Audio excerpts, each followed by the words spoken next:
Two blocks problem में मैंने अक्सर नोटिस किया है कि मेजॉरिटी ऑफ स्टूडेंट्स एक वियर्ड मिस्टेक करते हैं, और वो मिस्टेक ये है कि दोनों ही ब्लॉक के एक्सेलरेशन को सेम ले लेना, which is not always true. वही पहले समझते हैं कि कब हम एक्सेलरेशन सेम ले सकते हैं और कब ये डिफरेंट होगा। ठीक है, तो जैसे आपके सामने डायग्राम है, इस डायग्राम देख सकते हो कि यहाँ पे दो ब्लॉक है, M1 M2 है, इसमें हमने बीच वाले पे हमने F लगाया हुआ है। तो सबसे पहले आपको ये देखना है कि फ्रिक्शन प्रेजेंट है या नहीं है। लेट्स से अगर फ्रिक्शन प्रेजेंट है, फ्रिक्शन प्रेजेंट नहीं पहले मान के चलते हैं, तो यहाँ पे फ्रिक्शन नहीं, यहाँ पे फ्रिक्शन नहीं, तो क्या होगा, ऐसे में दोनों का ही मोशन इंडिपेंडेंट होगा। ये इस F की वजह से आगे मूव कर जाएगा, और ये M2 क्योंकि हमारे पास कोई भी ड्राइविंग फोर्स नहीं है फॉरवर्ड डायरेक्शन में, ये अपनी जगह पे ही रहेगा, राइट। तो ऑफकोर्स यहाँ पर आप एक्शन देख सकते हो, दोनों का डिफरेंट होगा। ठीक है, तो ये तो हुआ कि जब फ्रिक्शन नहीं है। अब अगर फ्रिक्शन होगा तो क्या होगा, तो मान लेते हैं कि यहां भी फ्रिक्शन प्रेजेंट है, यहां भी फ्रिक्शन प्रेजेंट है, और यहां भी फ्रिक्शन प्रेजेंट है, राइट।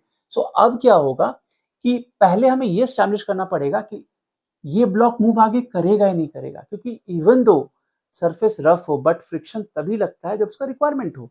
तो अगर ये ब्लॉक मूव नहीं किया, राइट, तो फिर यहां पर फ्रिक्शन लगने का कोई मतलब ही नहीं होता, क्योंकि उसको रिक्वायरमेंट ही नहीं है। जब ये ब्लॉक मूव ही नहीं करेगा तो क्या होगा, ये अपनी जगह पे ही रहेगा, राइट। तो क्या होगा, इन दैट केस अगर ये मूव नहीं कर रहा तो ये भी मूव नहीं करेगा, तो दोनों का एक्शन क्या होगा, जीरो होगा।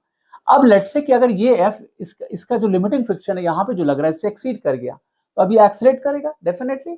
अब अगेन वहां पे दो पॉसिबिलिटी हो सकता है कि दोनों ब्लॉक साथ में मूव करे या फिर नहीं करे। अगर तो वहां पर हम लोग क्या करते हैं, मान के चलते हैं कि दोनों का एक्शन सेम है, फिर हम देखते हैं कि ऊपर वाले को लेट्स से कि वो action let's say common accession A है, राइट।